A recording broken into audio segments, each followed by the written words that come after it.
আসসালামু আলাইকুম। মাধ্যমিক উচ্চ মাধ্যমিক শিক্ষা বোর্ড দিনাজপুরের এসএসসি পরীক্ষা 2025-এর ফলাফল। সর্বমোট পরীক্ষার্থী আমাদের এবছরে সর্বমোট পরীক্ষার্থী ছিল 1,82,234 জন অ্যাপিয়ার করেছিল। পাস করেছে 1 লাখ, আচ্ছা এখানে 1,22,146। পাসের হার 67.03%। জিপিএ 5 15,062।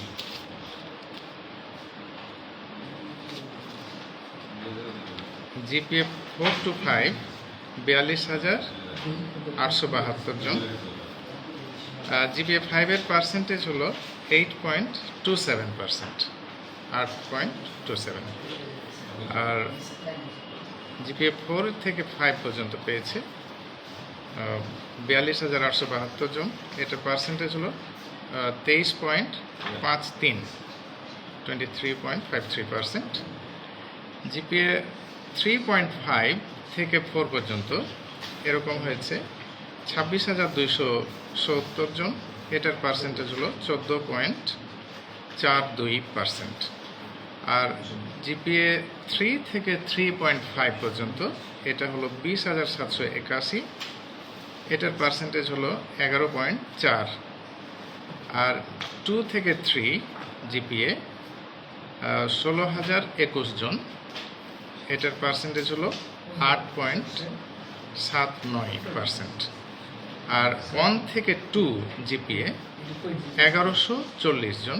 এটা 0.63%। এই ছিল আমাদের পাসের। এবারে 0% পাস স্কুলের সংখ্যা হচ্ছে এবার 13টি। 0 থেকে 10% পাস স্কুল হচ্ছে 5টি।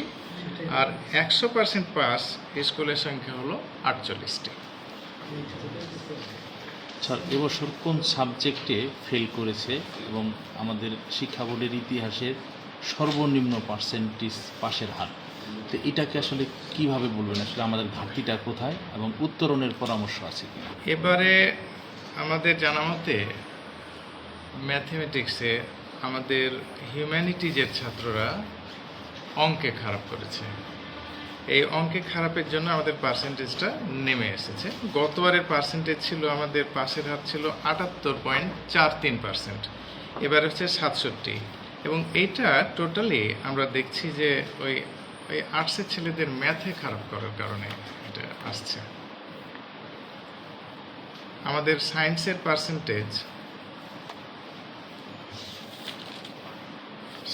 পার্সেন্টেজ হচ্ছে 82.89। আর মেয়েরা হচ্ছে 86.16। মানে সায়েন্সের গড় পার্সেন্টেজ হচ্ছে 83.97, প্রায় 84।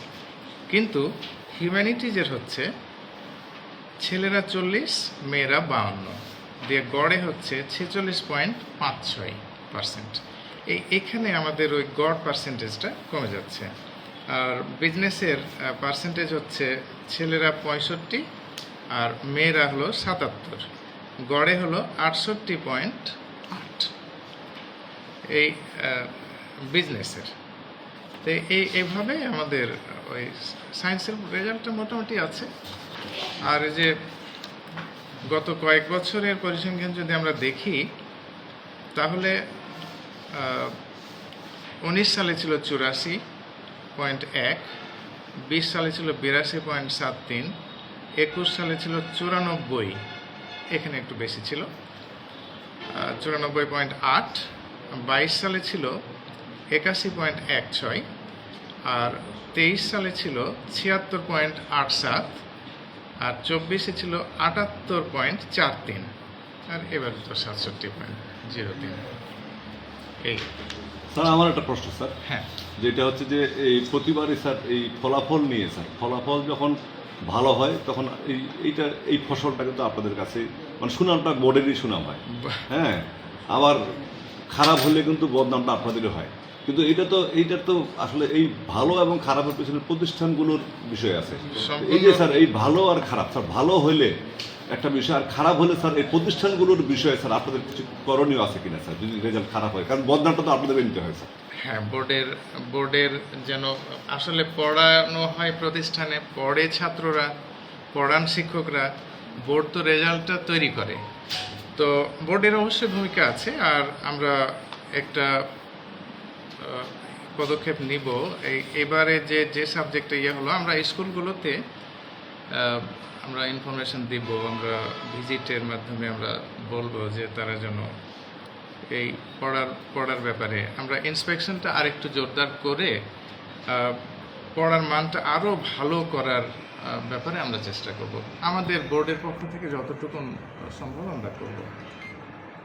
Thank you sir.